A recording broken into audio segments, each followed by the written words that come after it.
سلام عرض میکنم خدمت همه گرامی‌نمایان عزیزم به اولین جلسه سال 1403 و همچنین اولین جلسه از پلیلیست پست تنس یا زمان گذشته خوش اومدید. امیدوارم که سال به شدت پر انرژی و خوبی رو استارت داده باشید و بخواید که یه قدم خیلی محکمم واسه زبانتون بردارید.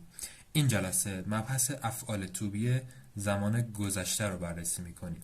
دو تا بیشتر نیستن، واز و ور.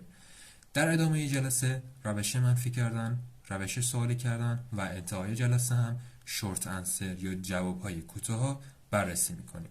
و اما واز و ور مثل جلسات قبل باید سابجکت ها رو به دو گروه تقسیم کنیم.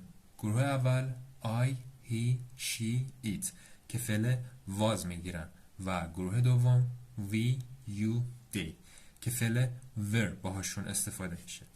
مثلا She was tired last night. اون دختره دیشب خسته بود. یا We were on a break. کسایی که فیلم فرندز رو دیدن این جمله خیلی براشون آشناست. جدایی از درس و گرامر و اینا، فیلم فرندز بسیار عالیه. هم برای زبانتون و همین که فیلم کمدی بسیار محشری هست. حتما از دستش ندید. اینو هم بگم که توی پلیلیست زمان حال جلسه دوم افعال توبی زمان حال یعنی اما، ایزو، آ رو هم تدریس کردم. لینک هم توی دیسکریپشن میذارم. اون جلسه رو هم از دست ندید. و اما برای منفی کردن این گونه افعال کافیه که یک نات بعد از فعل توبی اضافه کنید. مثلا They were not here last night. اونا دیشب اینجا نبودن.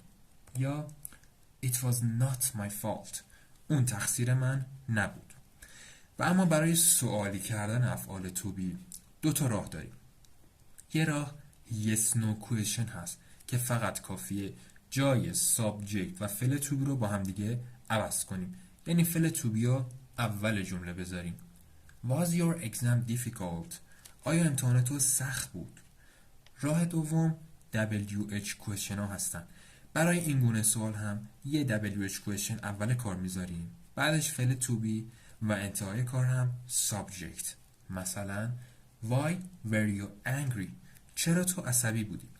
یه نکته کوچولو هم باید اضافه کنم که توی همون پلیلیست زمان حال جلسه 4 کامل تفاوتایی بین yes no question و WH question ها رو گفتم بهتون.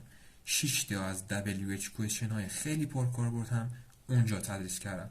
خود جلسه هم مربوط به سوالی کردن افعال توی زمان حال هست. لینک هم مثل همیشه توی دیسکریپشن. حتما یه سری بهشون بزنید. و اما مبحث آخر ما، اگه همون جلسه رو دیده باشید باید بدونید که yes no question ها وقتی استفاده میشن که خیلی نیاز به اطلاعات بیشتری نسبت به جمله نداریم. پس در جواب هم یه جواب کوتاه آره یا نه میخوایم. مثلا Yes I was. Yes it was. Yes we were. Yes they were. No he wasn't. No she wasn't. No you weren't. دو تا مثال هم با هم دیگه حل کنیم. Were you happy last night? آیا تو دیشب خوشحال بودی؟ Yes I was. Were Jack and Dan at home? آیا جک و دن خونه بودن؟ No they weren't. این هم از جلسه اول پلیلیست زمان گذشته افعال توبی واز و ور. جلسه بعدی مثل همیشه کلی سوال حل میکنم براتون تا مطالب ملکه ذهنتون بشه. همراه گرامرونی باشید.